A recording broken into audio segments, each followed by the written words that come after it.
À vous la parole, Ravouziel. Ok, alors Erev Tov. Alors voilà, malgré les petits problèmes techniques, j'espère que ça va bien se passer. Alors, parce que d'Afka, aujourd'hui, on va voir un thème extrêmement important, notamment pour nous qui vivons ici en Israël, qui est le thème de la relation particulière qui doit en fait prendre place entre Israël, le peuple, et Israël, la terre. C'est-à-dire, quelle doit être la relation particulière, d'après le Rav Luria, qui va s'instaurer entre le peuple et sa terre et son pays, et dans quelle mesure on peut véritablement comprendre la relation, on va dire comme ça, la fonction très particulière que joue la terre d'Israël dans l'avenir et dans l'histoire d'Israël, le peuple. Alors pour cela, on va prendre le texte du Rav Luria que je vais essayer de projeter maintenant. Et dans ce texte, le Rav Luria, qui est un texte pour une fois malheureusement assez dense, le Rav Luria essaye de comprendre quel est le sens et quel est le rôle de la Shemitah, c'est-à-dire l'année de Jacher, durant laquelle Dieu demande de ne plus travailler la terre et d'avoir confiance en lui, que ce qui va se passer n'est pas seulement dépendant du travail agricole, mais que Dieu peut nous offrir la richesse, quelquefois même l'opulence, même si on ne travaille pas, c'est-à-dire comme une espèce de don. Et la première disons, idée que propose le Rav Luria est la suivante. Il commence par une question, ou plutôt par on va dire comme ça, par un questionnement, quelque chose qui l'étonne. Parce que si vous essayez de chercher dans les nombreux commentateurs qui ont essayé d'expliquer le sens de la jachère une fois tous les 7 ans et le sens du jubilé une fois tous les 50 ans, en général, dit le Rav Luria, on trouve l'ensemble, disons comme ça, ou la direction générale de la pensée des commentaires est de dire que ce que l'on essaye de montrer durant cette année de jachère, c'est qu'il faut avoir foi et mouna en Dieu, parce que Dieu nous donne la nourriture, Dieu nous nourrit, Dieu nous soutient.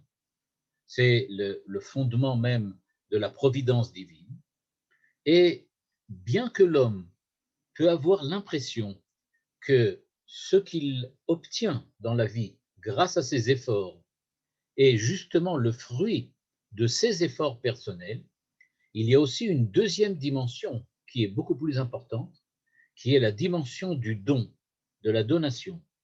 Le fait que Dieu donne, peut-être même indépendamment de l'effort que l'homme fait, eh bien, quand arrive l'année donc de Jachère, une fois tous les 7 ans, ce que l'on prouve en arrêtant de travailler, c'est qu'en fait, même si on ne travaillait pas, on recevrait quand même les fruits de la terre.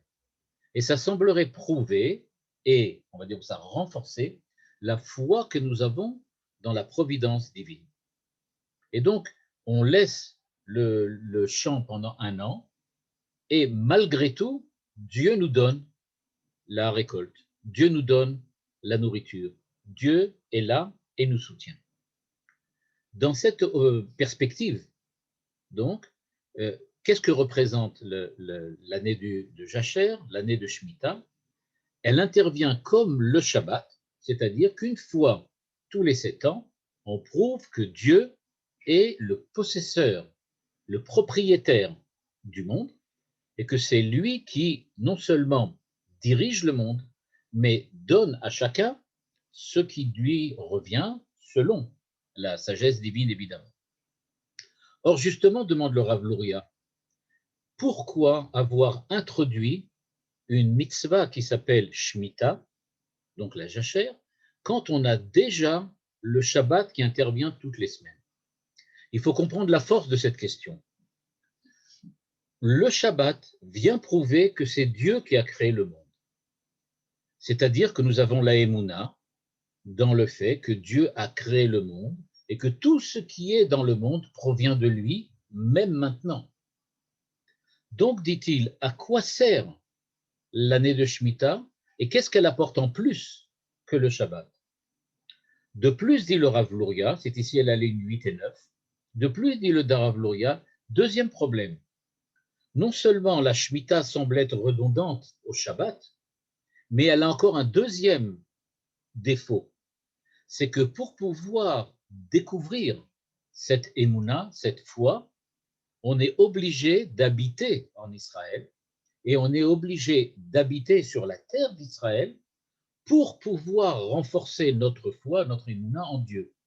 Alors que le Shabbat est universel, on le respecte n'importe où. On n'a donc pas besoin d'être spécialement en Eretz Israël pour montrer la puissance divine et pour montrer la dépendance de l'homme par rapport à la providence divine. Si on peut prouver toutes les semaines, c'est-à-dire pas une fois tous les 7 ans, mais toutes les semaines, le Shabbat, non seulement que Dieu a créé le monde, mais en plus que c'est lui effectivement qui nourrit le monde, puisqu'il est le créateur, le propriétaire légitime de la terre, et que chaque Shabbat, n'importe où l'on soit, on est capable de redécouvrir cette émouna en nous et de la renforcer.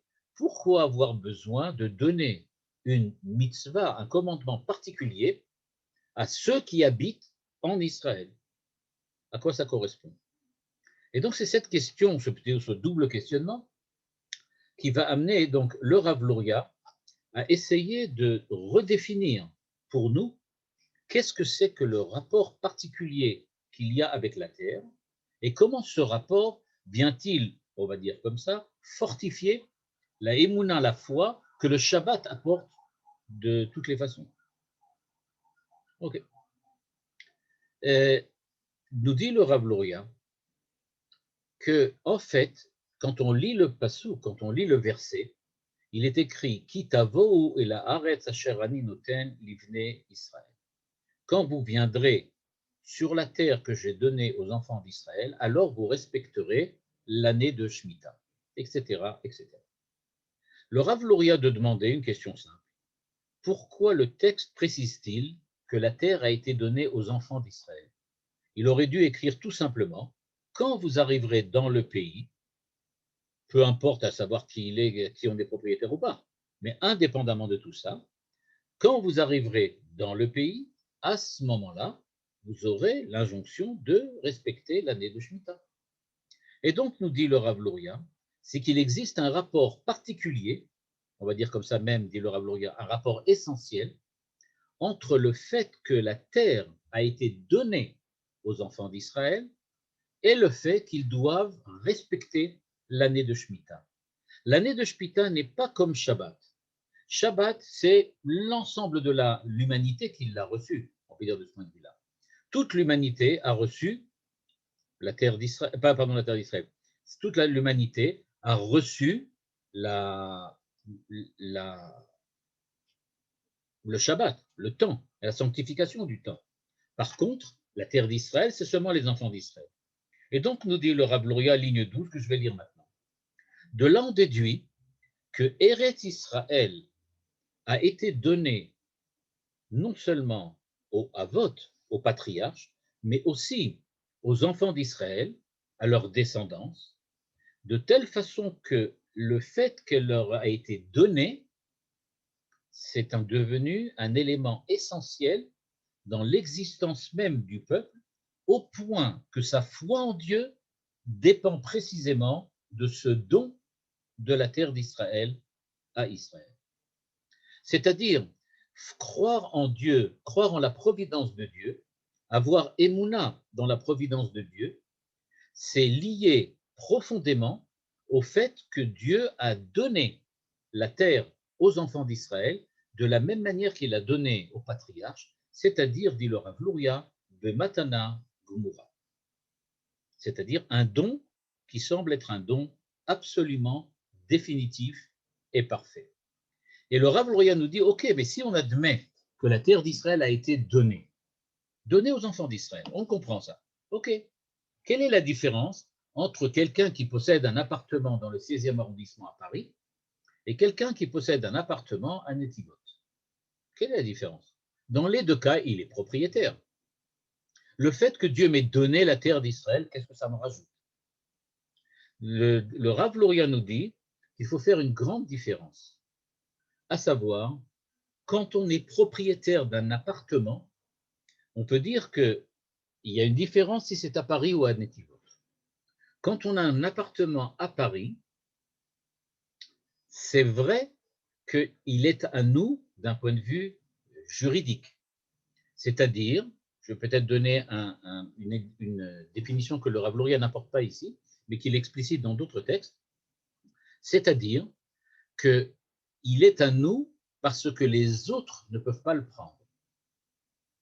Quand on dit l'appartement m'appartient, ça veut dire que du point de vue de la juridiction, maintenant, toute personne qui voudra se l'accaparer devra nécessairement prendre en compte le fait qu'il est déjà avec moi, qu'il est déjà chez moi, qu'il est déjà pour moi. C'est-à-dire qu'il ne s'agit pas, dit le Rav Luria, d'un héritage, comme dit Abraham, on le verra plus tard, Bame Eda ki irachen, c'est-à-dire comment vais-je en hériter? Quand on hérite quelque chose, c'est pas simplement, dit le Rav Luria, que maintenant il est à moi, c'est-à-dire que personne ne peut le prendre, parce que du point de vue de l'acte de propriété, l'acte de propriété insiste sur le propriétaire actuel. Je suis le propriétaire actuel. Nous dit le Rav Luria, la différence avec Eret Israël, c'est qu'Eret Israël, je n'en suis pas le propriétaire actuel uniquement. C'est-à-dire, je ne suis pas propriétaire de la terre simplement pour dire que les autres ne peuvent pas la prendre, mais il y a une dimension propre à la propriété d'Eret Israël. Le fait de dire que Yerushalayim ou Netivot appartient à Am Israël, au peuple d'Israël, c'est pas la même chose que de dire, nous dit le Rav Luria, que de dire que M. Cohen a un appartement à Paris. Parce que M. Cohen a un appartement à Paris, ça n'indique rien de fondamental entre M. Cohen et l'appartement. Ça indique simplement que personne ne peut prendre cet appartement parce qu'il est déjà à M. Cohen. À savoir, personne ne peut réaliser sa propriété sur cet appartement parce qu'il est déjà attaché, rattaché à une autre personne. Par contre, quand on dit que les enfants d'Israël sont propriétaires de la ville de Netivot, ça veut dire que Netivot est lié fondamentalement avec la réalité d'Israël. Ce n'est pas simplement pour dire que personne ne peut prendre Netivot, mais c'est pour dire qu'il y a quelque chose de positif qui s'est créé entre Israël et la ville de Netivot ou de Ra'anana. Donc, il faut bien comprendre, dit le Rav Luria, on ne parle pas du tout de la même chose. Et donc, quand on va parler maintenant de la relation particulière entre Israël et sa terre, c'est précisément de cette petite boîte noire que nous a introduit le Rav Luria maintenant, et dans lequel on voit bien comment ça fonctionne, mais on ne voit pas vraiment ce que ça contient, à savoir une relation intrinsèque, une relation essentielle entre Israël et cette terre. Et donc, dit-il, la propriété d'Israël vient illustrer la prégnance particulière d'Israël sur cet espace qu'on appelle Eret Israël. Et donc, dit le Rav Luria, c'est pour cela qu'un propriétaire peut très bien vendre un appartement et en acheter un autre. Ça prouve, dit le Rav Luria, que quand je vends mon appartement dans le 16e pour acheter un appartement à Marseille, que l'appartement en tant que tel n'était pas vraiment lié avec moi.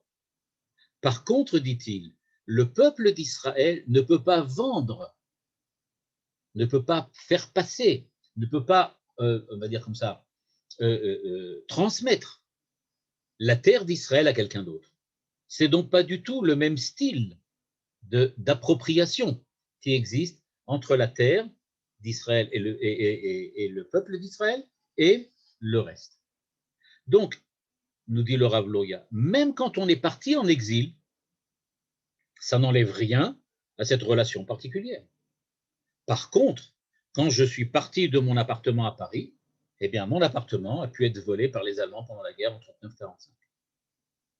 Donc, ce qui se passe, dit le Rav Luria, c'est qu'il faut faire très attention quand on parle de la relation d'Israël à sa terre.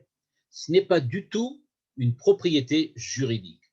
C'est-à-dire, on va dire comme ça, si maintenant je vais à l'ONU et qu'on me dit pour quelle raison vous habitez là, entre la mer Méditerranée et le Jourdain, qu'est-ce qui vous fait être là? Eh bien, c'est parce que la terre d'Israël, elle n'est pas à moi. Mais on peut dire, comme dit le Rav Kook, qu'elle est moi. C'est une partie de moi. C'est comme ça. Il n'y a pas quelque chose que je peux changer. Je ne peux pas la donner à quelqu'un d'autre. Je ne peux pas la transmettre à quelqu'un d'autre. Je peux peut-être faire, comme on l'a vu dans le courant de l'histoire d'Israël, je peux peut-être faire des accords avec des ennemis et leur céder ou rétrocéder une partie, mais ça ne change rien. Le fait que j'ai rétrocédé telle ou telle région, ça ne la change pas, ça ne change pas la relation particulière, dit le Rav Luria, qui se fait entre Israël et sa terre. Je dis tout de suite, le Rav Luria n'a pas encore explicité de quoi il s'agit, mais il nous a mis devant l'équation. Il y a deux sortes de propriétés. Il y a ce qu'on a parce que ça nous appartient, c'est-à-dire ça relève de ce qu'on appelle l'ordre de l'avoir, à savoir ce qui est à moi, ce qui m'appartient, ce que j'ai. Et il y a Eretz Israël qui n'est pas de l'ordre de l'avoir, mais qui est de l'ordre de l'être. L'être d'Israël, c'est aussi Eretz Israël.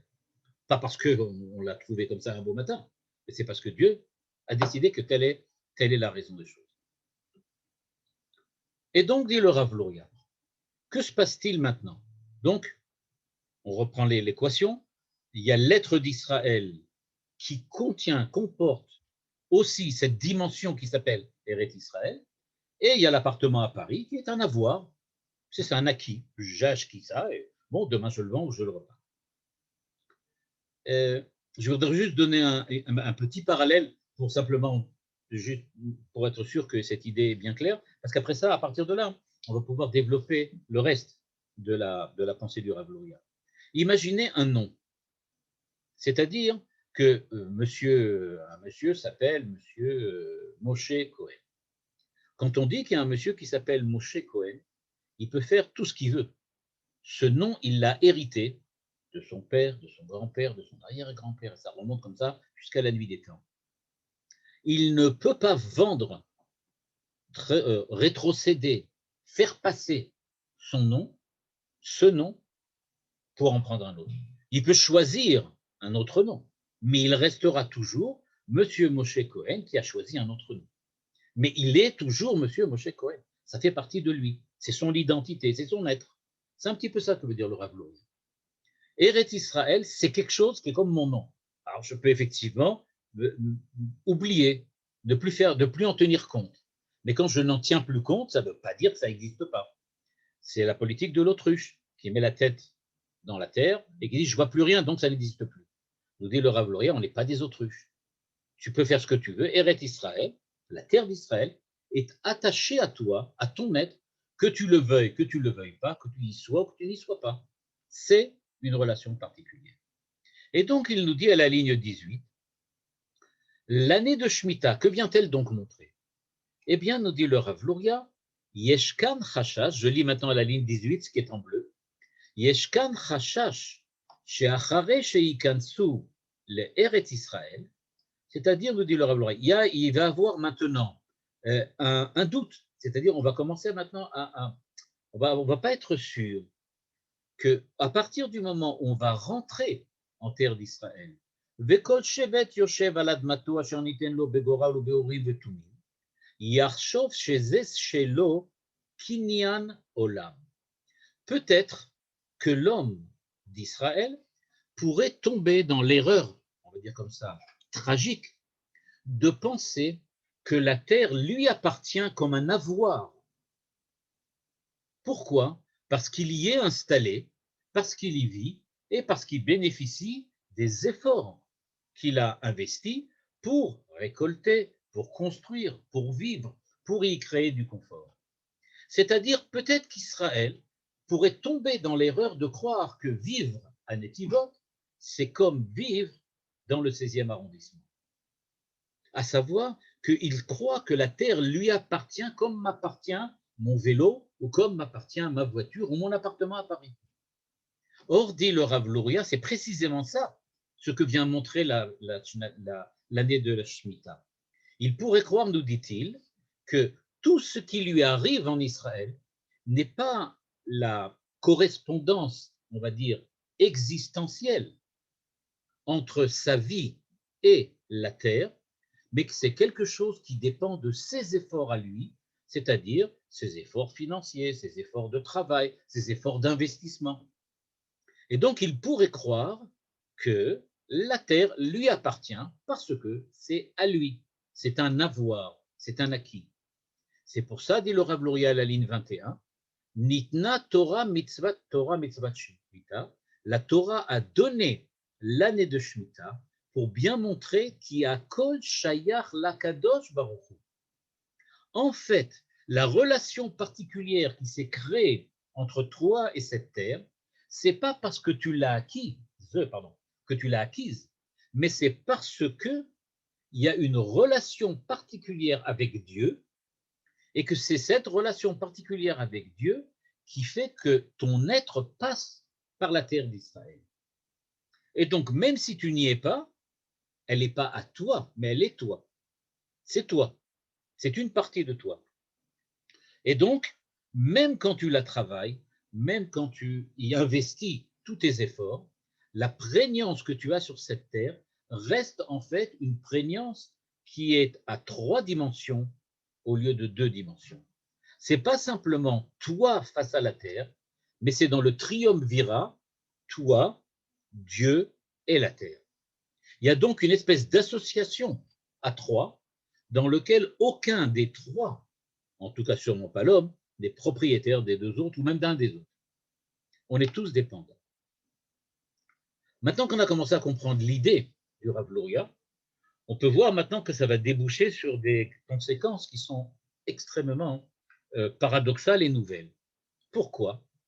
Parce que le texte, on l'a vu tout à l'heure, nous dit la chose suivante.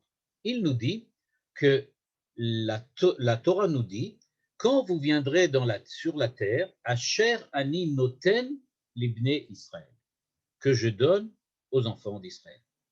Tout enfant de 5 ans, comme dirait le rabbi de Lubavitch, tout enfant de 5 ans sait que quand il lit ce verset, bien que nous l'ayons lu tout à l'heure, quand il lit ce verset, il peut peut-être commettre une grosse erreur, celle que nous avons commise nous, quand je l'ai traduit tout à l'heure, parce que j'ai traduit quand vous arriverez sur la terre que Dieu vous a donnée, c'est-à-dire Dieu vous a donné au passé, c'est-à-dire qu'il vous a donné la terre au passé, il vous l'a déjà donnée. C'est quelque chose qui vous appartenait, qui vous appartient. Pourquoi? Parce qu'il vous l'a déjà donné. En fait, s'il vous l'a déjà donné, c'est-à-dire qu'elle vous appartenait, pourquoi? Parce qu'il y a eu à un certain moment quelque chose qui a fait que Dieu vous l'a transmis, vous l'a donné. Alors qu'est-ce qui se passe, dit le Rav Luria? Le Rav Luria nous dit, mais faites attention, il n'y a pas du tout écrit que Dieu a donné la terre dans le passé.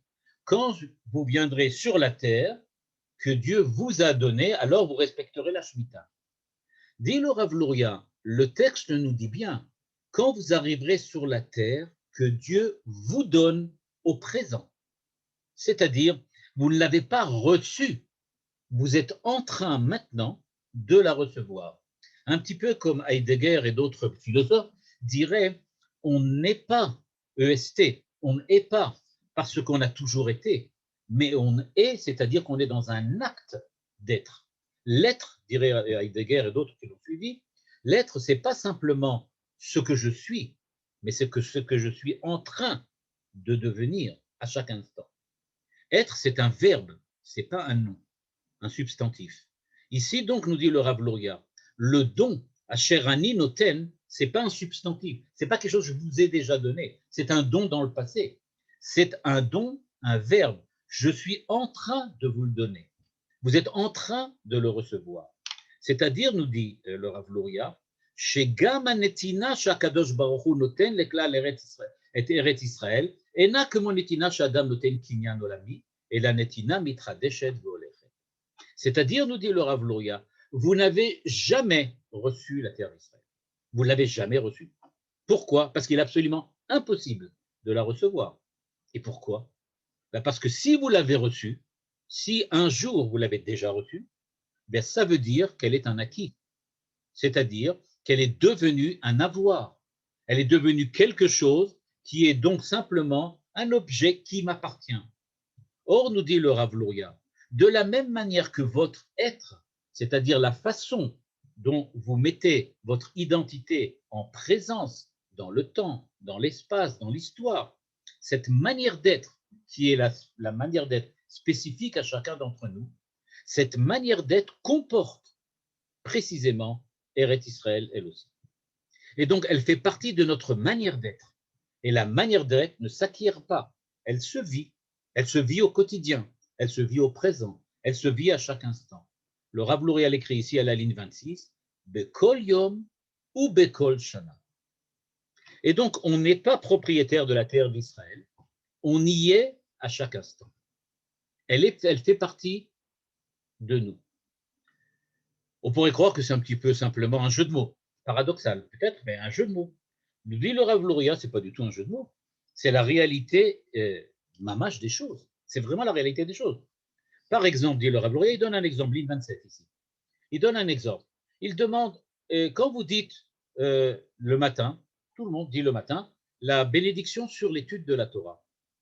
Comment termine-t-on la bénédiction? On dit Baruch ata Hashem, noten la Torah, qui donne la Torah. Là aussi, dit le Rav Luria, vous parlez au présent, pas au passé. Vous ne dites pas, voilà, tu nous as donné la Torah dans le passé, ça y est, elle nous appartient, elle est à nous. Il dit pas du tout, la Torah, elle n'est pas à vous. Pourquoi elle serait à vous? Elle ne peut pas être à vous.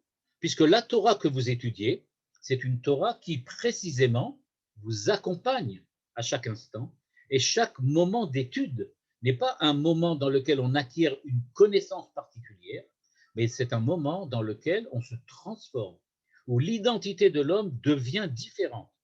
C'est un moment dans lequel ce que j'étais il y a une minute va être différent de ce que je serai dans une minute. Ça, c'est ce que la Torah apporte. Donc, ce n'est pas quelque chose qu'on acquiert, c'est quelque chose qui nous fait devenir différents. Et donc, il nous dit, c'est pour ça qu'on dit noten à Torah. Parce qu'à chaque instant de notre vie, Dieu nous donne la Torah. C'est-à-dire qu'il me l'a donnée il y a une minute, il va me la donner maintenant, il va me la donner encore dans une minute. Parce que tout ce qui se fait dans la dimension existentielle de l'homme grâce à la Torah est quelque chose qui est complètement indépendant d'une acquisition, d'un avoir. J'aurais peut-être dit ici d'un savoir, dans le sens que savoir, S apostrophe avoir, c'est-à-dire une connaissance qui serait une certaine manière de avoir soi-même. Et non, c'est pas un truc comme ça. C'est pas ça. La Torah, c'est pas savoir, c'est s'être. C'est autre chose. C'est être quelque chose, devenir quelque chose grâce à la Torah. Et donc, nous dit-il, c'est de la même manière donc que la Torah est donnée à chaque instant, de la même manière, Eret Israël est donnée à chaque instant. Donc, si elle est donnée à chaque instant, on ne l'a jamais eu, c'est clair. On n'en a jamais été le propriétaire. On n'en a jamais été véritablement l'acquéreur. On n'a jamais acquis la Torah. Il n'y a personne qui oserait dire, dit le Rav Luria, ça y est, j'ai la Torah. Ben, de la même manière qu'on ne peut pas dire j'ai la Torah, parce qu'on sait très bien que je ne l'ai pas, puisque je vais la découvrir à chaque instant, on ne peut pas non plus dire j'ai Eret Israël ou j'ai un appartement à Jérusalem. C'est pas ça. On n'a pas un appartement à Jérusalem, on a une certaine manière d'être qui est appartement Jérusalem. C'est quelque chose. C'est quelque chose qui est de l'ordre de l'être et pas de l'ordre de l'avoir. Eh bien, nous dit le Rav Luria, c'est ici maintenant entre la ligne 31 et 33, nous dit le Rav Luria, le don permanent, la donation permanente de la terre d'Eret Israël à l'homme, c'est-à-dire, je vais rajouter quelque chose qui n'est pas écrit encore une fois ici dans le Rav Luria, mais que je pense permettra d'éclaircir un petit peu son point de vue, c'est-à-dire que le déroulement du temps dans le sens de l'évolution intime et personnelle de chacun d'entre nous, a des composantes qui sont à la fois des composantes qui relèvent de l'identité même de l'homme, peut-être ce qu'on appelle la Torah.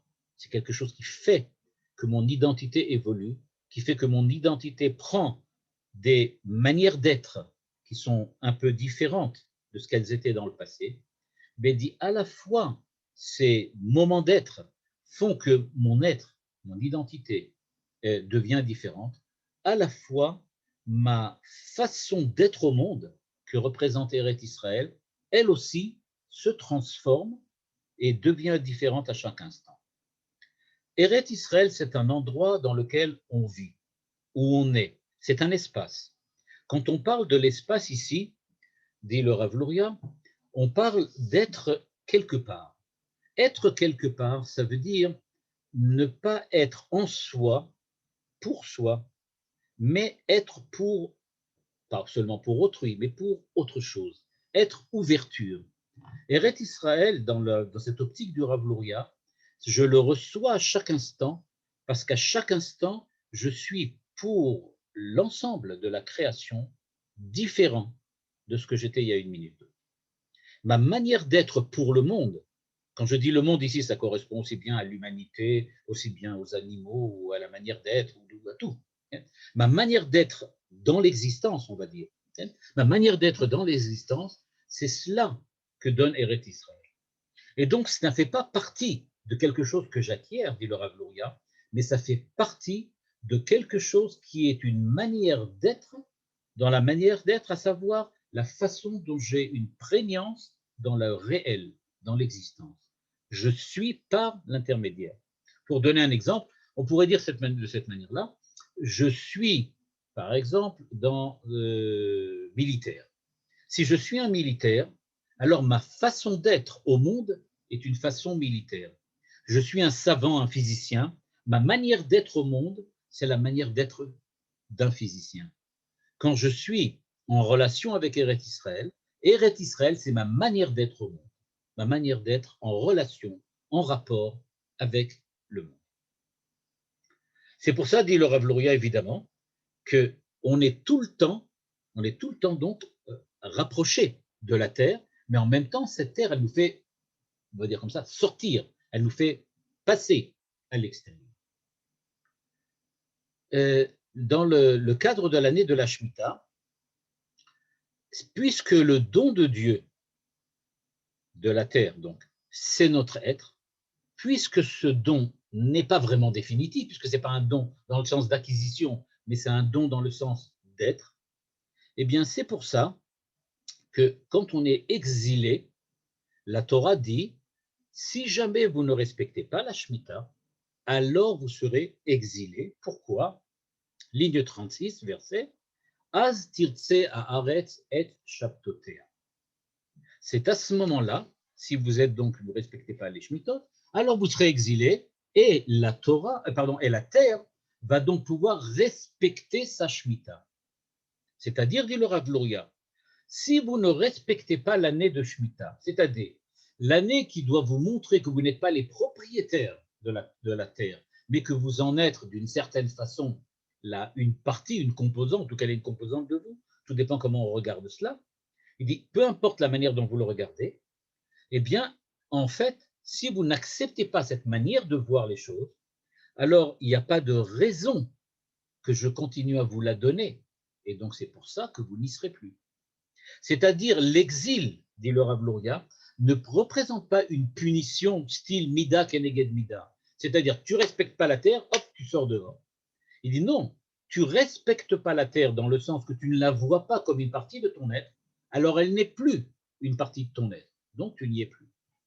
Tu n'es pas simplement en exil physique, à savoir que tu es en dehors de la terre. Tu es dans l'exil en tant que concept. Tu es en dehors de toi-même. Tu es en dehors de ton être. Tu es en dehors de ton identité. Tu es au-delà de toi-même, ou plutôt en dehors de toi-même. Tu es sorti de toi. Tu es en exil. Même si tu restes sur la terre, tu seras en exil. Parce qu'on sait que pendant tous les exils, pas tout l'ensemble des enfants d'Israël est parti. Il y a toujours un petit nombre qui était resté, à un certain moment en tout cas. Donc il dit, même s'il reste des gens comme ça, ils sont en exil. Pourquoi ils sont en exil? Parce qu'ils n'ont plus cette relation, on va dire comme ça, exceptionnelle et essentielle, qui se doit d'exister entre l'homme et la terre.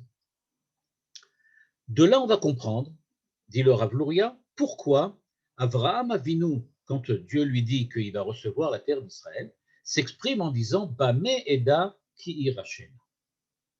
D'où je peux être sûr que je vais vraiment en hériter. Regardez tout d'abord le terme qu'utilise Abraham. Abraham ne dit pas d'où est-ce que je sais, où est la preuve qui irachena, que je vais l'hériter. Mais pourquoi l'hériter? C'est-à-dire que je vais l'avoir, que je vais la posséder. Il aurait dû avoir écrit Bameh Eda, d'où est-ce que je peux être sûr qui iti esheli, qu'elle serait à moi. C'est ça ce qu'il aurait dû écrire. Mais on parle ici d'un acte, on va dire comme ça, d'une action, d'un processus, un processus d'héritage, d'où je peux être sûr que je vais pouvoir être digne du processus d'héritage. C'est-à-dire que Avraham Avinu a tout à fait compris que Dieu ne va pas lui donner la terre une fois et c'est terminé. Mais il a tout à fait compris que ça va être à chaque instant de l'existence que lui et sa descendance vont devoir prouver qu'ils acceptent de recevoir la terre, qu'ils acceptent d'en être pas les propriétaires, mais d'en être ceux qui y sont, ceux qui l'habitent. Et donc c'est pour ça qu'il a dit, et qu'est-ce qui se passe, dit-il, et quand les enfants d'Israël arriveront au mont Sinaï, qui vont recevoir la Torah, et puis après ça, ils ne vont pas la respecter, et puis ils vont fauter, et puis s'ils fautent, ils vont être exilés. Et donc c'est pour ça qu'il a dit, d'où est-ce que j'ai la preuve que ça va bien rester notre être face à Dieu, face à la transcendance? D'où est-ce que je sais que véritablement la Torah que les enfants d'Israël vont recevoir ne va pas en fait saboter le fait qu'on doit être avec Israël? Pourquoi saboter? Parce que c'est en fait nous-mêmes, en fait, saboter nous-mêmes. Parce qu'on a dit, voilà, je ne respecte pas la Torah. Tu ne respectes pas la Torah, il n'y a plus d'Eretz Israël. Il n'y a plus d'Eretz Israël, donc tu es en exil. Donc c'est ça ce que demande Abraham. Abraham demande, d'où est-ce que je sais que la relation particulière, qui est une relation d'être entre l'homme et Eretz Israël, entre Israël, le peuple, et Israël, la terre, d'où est-ce que je sais que cette relation particulière va pouvoir perdurer? Parce que l'homme a la capacité de se sortir de cette relation. Et donc, dit le Rav Luria, c'est ça ce qu'il a demandé à Dieu, et c'est justement ça le doute, on va dire comme ça, qu'avait Abraham. Abraham voyait bien qu'il va falloir accomplir des efforts. D'un certain point de vue, si vous avez remarqué, dans le texte qui parle d'Eretz Israël, quand on essaie de décrire la terre d'Eretz Israël, le texte de la Torah dit, c'est pas un pays dans lequel il y a des fleuves, dans lequel il y a de la pluie, dans lequel il y a de l'eau en permanence. L'agriculture est complètement dépendante de l'irrigation. Vous êtes tout le temps obligé d'amener de l'eau de l'extérieur. C'est ça la question d'Abraham. Abraham demande, mais si on en était vraiment les propriétaires, comme quelque chose qui est un avoir, à ce moment-là, j'ai aucun problème. Une fois qu'on l'a, elle est à nous, c'est terminé.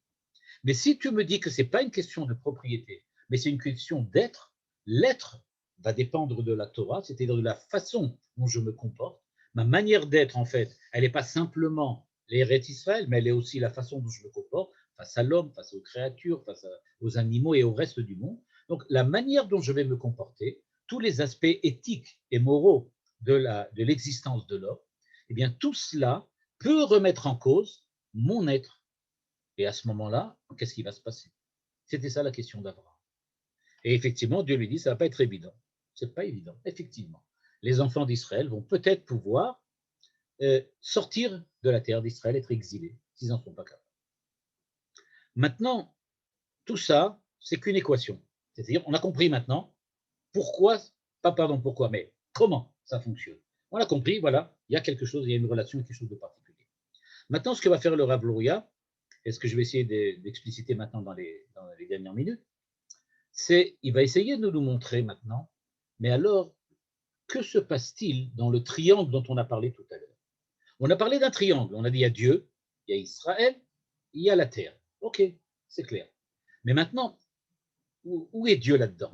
On a parlé beaucoup de Torah, on a beaucoup parlé d'Israël, on a parlé de comportement, on a parlé de morale, on a expliqué que le comportement face à la terre, face à Dieu, face au monde, doit être un comportement qui est adéquat à ce que a été dévoilé sur le mont Sinaï, c'est-à-dire à ce que l'homme a reçu d'une manière hétéronomique pour pouvoir arriver à suivre un chemin qui soit un chemin de vie à l'intérieur de la terre. Mais, pardon, sur la terre. Mais, Tachles, qu'est-ce que ça représente? Le Rav Luria nous dit maintenant les lignes extrêmement importantes, c'est de 8 à 10 en bleu. On va les lire doucement parce que là, il y a vraiment des définitions très particulières. Il a dit, et maintenant il dit, ou le vaer gederze chez Netina Teret Israël, chez Nitina Mitradeshet. Et maintenant, je vais essayer de vous expliquer, nous dit-il, qu'est-ce que ça veut dire un don, une donation qui ne soit pas permanente, c'est-à-dire qui ne soit pas un acte unique. C'est-à-dire, il y a un donateur, il y a un récepteur, et le donateur transmet quelque chose au récepteur. Ça, c'est le don tel qu'on en a l'habitude. Il dit non, on ne parle pas de ça ici. On parle de netina mitradeshet, un don permanent.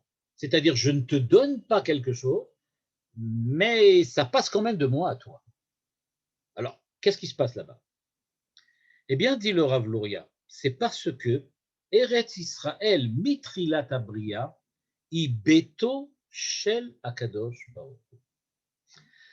C'est-à-dire, Dieu ne nous donne pas la terre d'Eretz Israël comme un don et un acquis parce que c'est à lui. C'est à lui. C'est-à-dire, c'est à lui comme le lieu de sa résidence. C'est là-bas qu'il habite. C'est-à-dire, d'un point de vue, on va dire comme ça, métaphysique, théologique, le lieu, la place, l'espace avec lequel Dieu est en contact, quand il est en contact avec notre monde, avec notre réalité, c'est ce que nous appelons Eretz Israël. À savoir, ça ne lui appartient pas comme un acquis, mais c'est la façon dont il habite le monde. Quand on parle de Dieu, évidemment, il faut faire attention. On ne parle pas du tout d'habiter comme nous habitons en appartement dans le 16e. C'est-à-dire, il ne s'agit pas de simplement l'emplacement dans lequel mon existence prend place. Il ne s'agit pas de cela, mais il s'agit de la façon dont Dieu a décidé d'être présent, la providence divine, on a parlé tout à l'heure, d'être présent pour le monde. Eretz Israël, l'espace particulier dont on parle ici, qui est l'espace d'Eretz Israël, c'est donc depuis la création Beito, le lieu de la présence de Dieu. Je vais peut-être utiliser un terme qui a été utilisé par Henri Lefebvre, un philosophe marxiste, qui a écrit un très très beau livre sur la ville et qui parle de la différence entre l'habitat et l'habité. Habitat AT, habité ER. C'est-à-dire, il y a une façon d'être qui s'appelle l'habité, la manière dont j'habite quelque part. Et il y a l'habitat, c'est l'endroit où je suis. De la même manière qu'Israël voit une différence entre l'avoir et l'être, Eretz Israël, pour Dieu, c'est la différence entre l'habitat et l'habité. Quand on dit que Dieu est propriétaire d'Israël, alors on est dans une logique, dans une économie, on va dire comme ça, dans une économie de pensée qui relève de l'ordre de l'avoir. Mais quand on dit qu'ici, que c'est sa maison, c'est sa demeure, c'est-à-dire qu'on est en train de parler, pas au niveau de l'avoir, mais on est en train de parler de l'habiter, de la manière dont le Créateur est là, présent pour les créatures. Et donc, nous dit-il, Lo shayach netina shel hakna'a muchletet le'am Israël, ela biprinat shiyavu d'adurimo yachad bebeto. C'est pour cela que Dieu ne donnera jamais Eretz Israël comme un avoir aux enfants d'Israël, mais qu'il leur demandera tout simplement de venir avec lui dans sa demeure. Et donc, nous dit le Rav Luria, quand Dieu nous invite chez lui, regardez maintenant l'image que le Rav Luria essaye de nous présenter, quand on parle que Dieu nous invite chez lui, c'est évidemment pas pour nous donner sa maison, ni pour nous donner une chambre, ni même pour nous donner à manger. Ce n'est pas du tout ça. Mais c'est pour qu'on ait un moment d'existence avec lui, en sa présence, selon la façon dont lui habite le monde. D'un certain point de vue, Dieu vient et nous dit, voilà la manière dont moi je vis. Venez passer une petite journée, un repas avec moi pour voir qu'est-ce que je fais. Vous êtes mes invités. Vous allez pouvoir découvrir mon intimité d'existence, la manière dont je suis, mais la manière dont je suis par rapport à la vie courante, à la manière dont j'habite le monde. Et donc la Shemitah, c'est précisément cette dimension complètement nouvelle et paradoxale dans laquelle le peuple d'Israël accepte de se retirer de la manière d'être au monde qu'il avait pour adopter la manière d'être au monde que le Créateur lui présente. Nous sommes les invités de Dieu, dit le Rav Luria. C'est-à-dire que quand nous décidons de respecter la Shemitah, en fait, ce que l'on dit à Dieu, c'est nous sommes dorénavant, nous acceptons dorénavant d'être de la même manière que toi, tu es par rapport au monde. Nous sommes au monde comme toi par rapport au monde. C'est-à-dire que, bien évidemment, nous ne sommes pas des créateurs, parce que Dieu est au monde maintenant, pas en tant que créateur, mais en tant que providence, en tant que don, en tant que bonté, ce que la Kabbalah appelle chesed. Mais donc, il y a cette dimension de don que Dieu a par rapport au monde, c'est-à-dire la façon dont il soutient le monde, la façon dont il aborde l'existence du monde, c'est cette manière-là que nous essayons d'acquérir l'année de la Shemitah. Et donc, on le voit bien maintenant, c'est complètement différent de ce qu'on avait pensé au départ. Tout ce qu'on a dit, tout ce qu'on a vu donc chez le Rav Luria, nous présente donc une manière de fêter la Shemitah, c'est-à-dire une manière d'être sur la terre d'Israël, qui n'est plus du tout une façon dans laquelle on parle des choses en termes de propriété, en termes de possession, mais d'une manière quasi anarchiste, dans laquelle rien n'appartient à personne, parce que tout est à acquérir à chaque instant, parce que tout est un don de chaque instant. Et donc, Dieu donne à chaque instant, et c'est pour ça qu'il faut aller le chercher chez lui à chaque instant. Et donc, personne ne pourra jamais dire qu'il est le propriétaire d'Eretz Israël, parce que personne ne peut être le propriétaire d'Eretz Israël. On ne peut pas être. On peut être Eretz Israël dans le sens que c'est une façon d'être. Et pourquoi donc il y a l'année de Shemitah?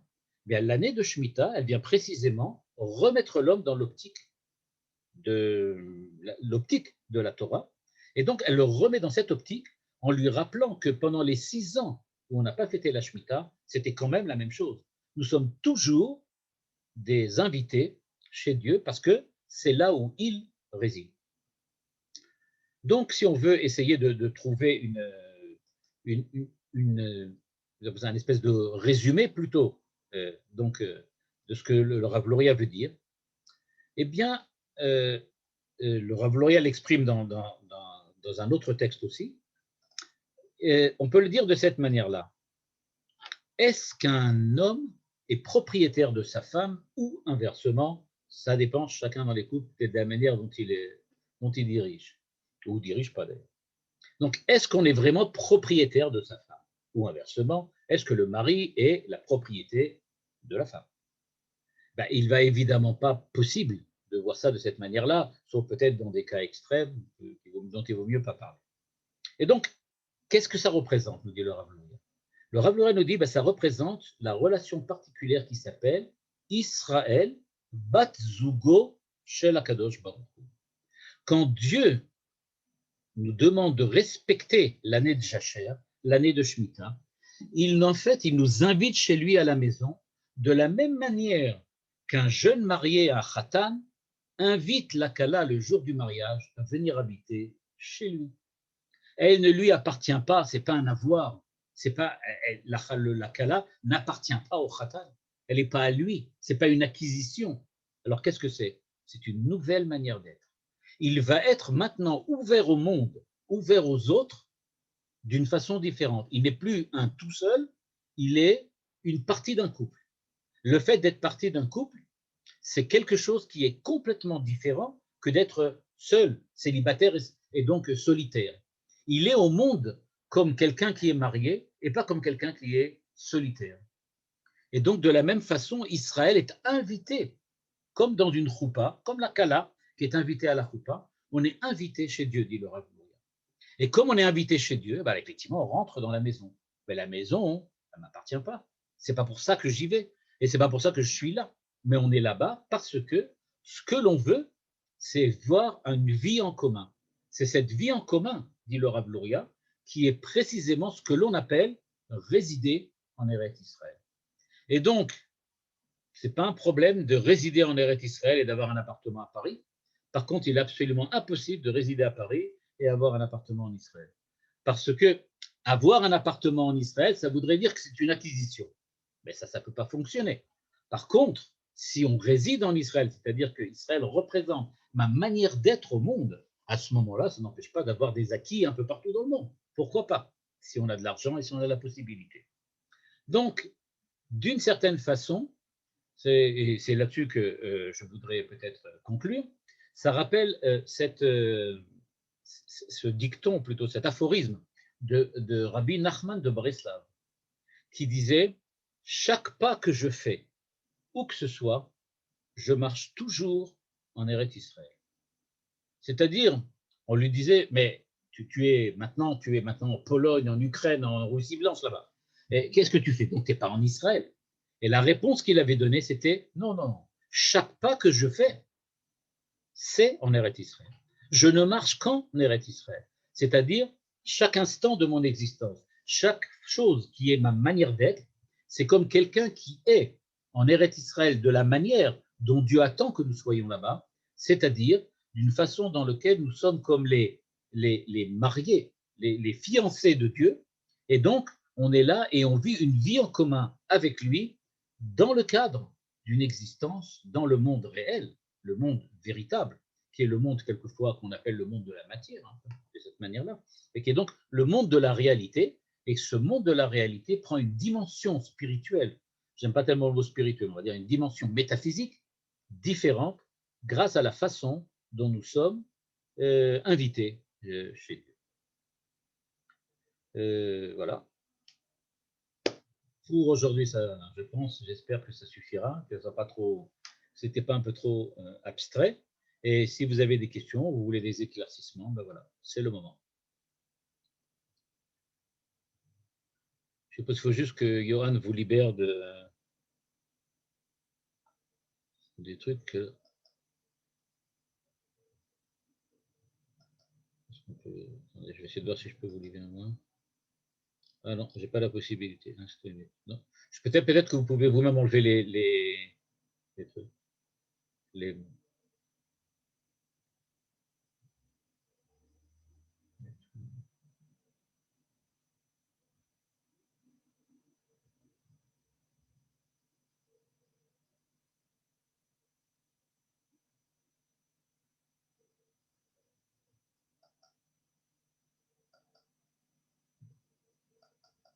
Non, je vois qu'il n'a pas enlevé. Je ne sais pas où est Johan, je crois il s'est décroché. Ah, non, j'ai un problème de connexion. Ah, tu as un problème de connexion, je vois que j'ai vu que tu es. Alors, tu essaies peut-être d'ouvrir les micros de tout le monde. On va ouvrir les micros. Voilà, allez-y. Rav, vous pouvez rouvrir votre micro et les participants, on a encore quelques minutes. Allez-y. Oui, bonsoir. Est-ce que ces idées... Oui. Est-ce que cette idée que vous avez développée n'est pas quelque chose qui ressemble à l'usufruit? Dans la mesure où on peut profiter de cette terre, on faire sans qu'on en soit un des propriétaires, parce qu'il y a un propriétaire qui a la propriété de la nue propriété. Enfin, c'est une notion qui existe. Est-ce que c'est quelque chose qui peut ressembler à ça, ou peut-être qui existe à partir de cette idée? Oui, mais oui, on peut dire de cette façon-là, mais je crois que ça simplifie peut-être un petit peu trop la dimension d'être qui est dans la terre d'Israël et qui, dans l'usufruit, disparaît. C'est-à-dire, quand on parle d'usufruit, on parle seulement de la manière dont on l'utilise, de la façon dont on peut en tirer un profit. mais il me semble qu'il n'est pas possible de tirer un profit de la terre d'Israël, c'est-à-dire un usufruit, parce qu'il n'y a pas de propriété possible même de l'usufruit. Même l'usufruit ne m'appartient pas. Donc je crois, je ne sais pas, on pourrait peut-être dire oui, c'est pas vraiment la propriété, c'est seulement le fait de l'utiliser. Mais je crois qu'il y a plus que ça. Oui. Oui. Enfin, peut-être que moi j'imagine peut-être que c'est des juristes qui ont, à partir de cette notion, ont créé l'usufruit en l'adaptant à la vie laïque, quoi. Oui, c'est possible, je ne sais pas. Merci. Bonjour. Le rapport avec la terre est amplement décrit dans les Shiva de Nehamata. Et c'est là-bas qu'on trouve que la relation entre Israël et sa terre, c'est une relation de Ish-Isha. On ne t'appellera plus Baali, mais Ishi. Et par conséquent, bon, c'est ce que le Rav Luria développe ici d'une certaine manière, le rapport Ish-Isha. Pas oublier ici que Ish-Isha, c'est nous la femme et c'est Dieu le mari. Non, pas dans les Shiva de Nehamata, c'est la terre qui dit. Oui, oui.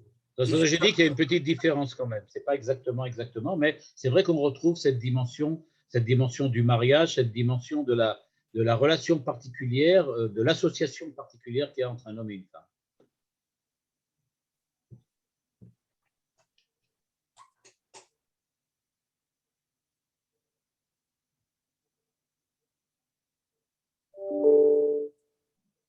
Autre question, chers amis? Quelqu'un qui veut, mais il n'a pas ouvert son micro. Daniel, il faut que tu ouvres ton micro.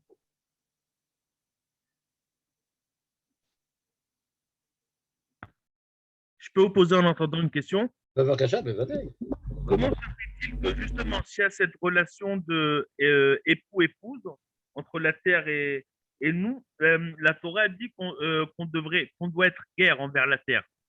Qu'on doit être? Est-ce que je n'ai pas entendu le mot?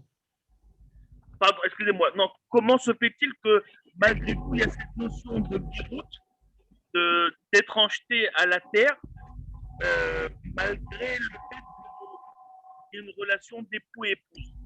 C'est pas contradictoire? Il faut bien comprendre que j'ai bien dit qu'on n'est pas l'époux de la terre, on est l'époux de Dieu. On habite chez Dieu dans la maison de Dieu. La terre, c'est la manière, l'espace dans lequel nous vivons cette relation particulière que nous avons avec Dieu. C'est pour ça que quand j'ai expliqué au départ, je me suis focalisé surtout sur le rapport entre Israël et la terre, alors que dans la deuxième partie, j'ai dit qu'il faudrait remettre, le Rav Luria remet en position le troisième personnage, peut-être comme ça, de son spectacle, entre guillemets, qui est Dieu. C'est-à-dire il faut remettre Dieu à l'intérieur de l'équation.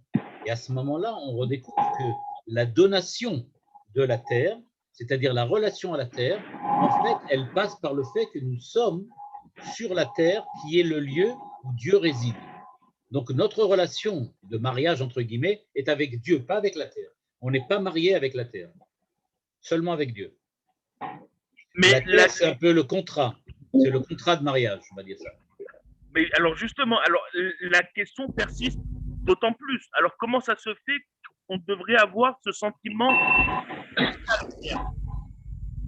Je n'ai pas entendu, je m'excuse. Excusez-moi.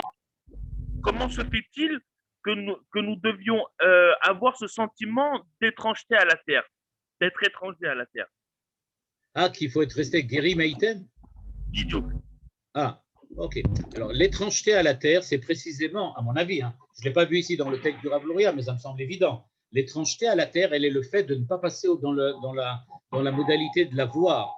C'est-à-dire, je suis étranger à la terre, c'est-à-dire qu'elle ne m'appartient pas comme un avoir. Mais j'y suis parce que j'y habite. Donc, j'y habite sans qu'elle m'appartienne. C'est exactement ce que veut dire le Rav Luria. À savoir, elle n'est pas à toi, mais tu y habites. Merci beaucoup. Je peux poser une question? Oui, évidemment. Oui, non, je voulais savoir, est-ce qu'il y a un rapport entre, puisque quand Abraham a reçu, il a dit à Dieu,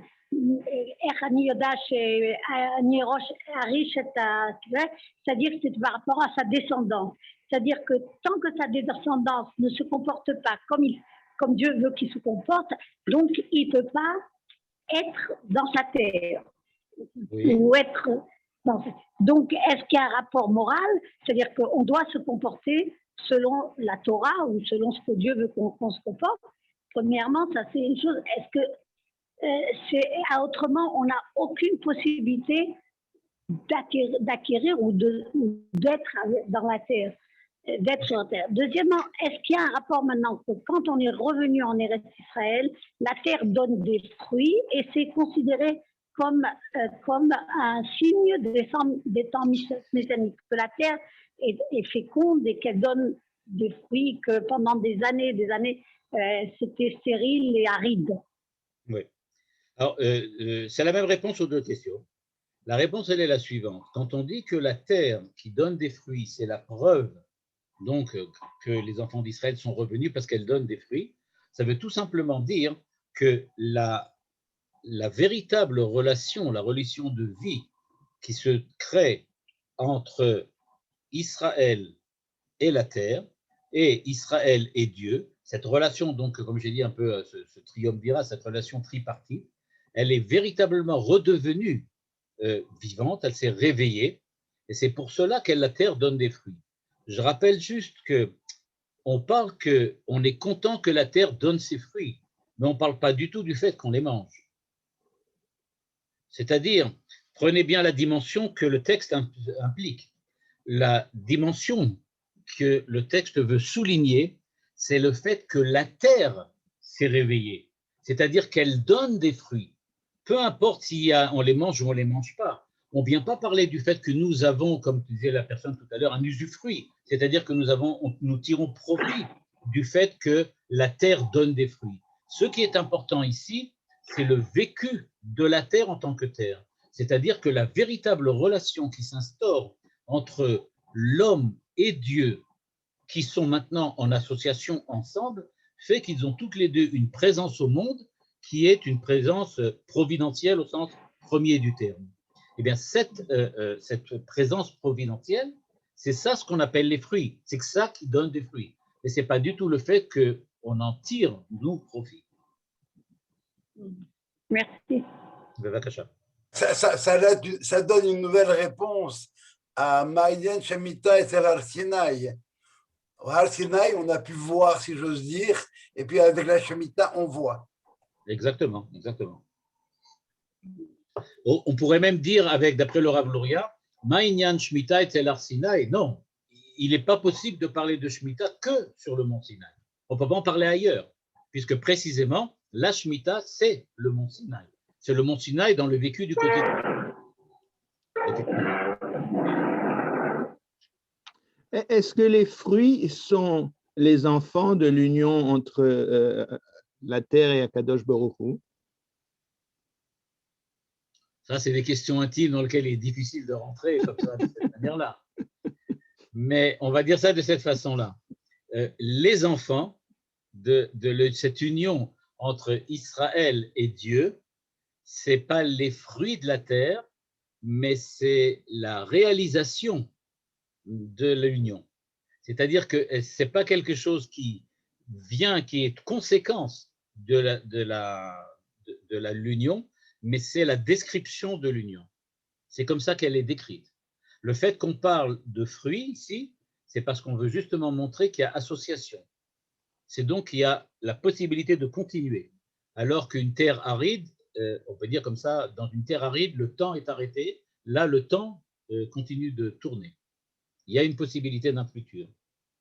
Tadaraba.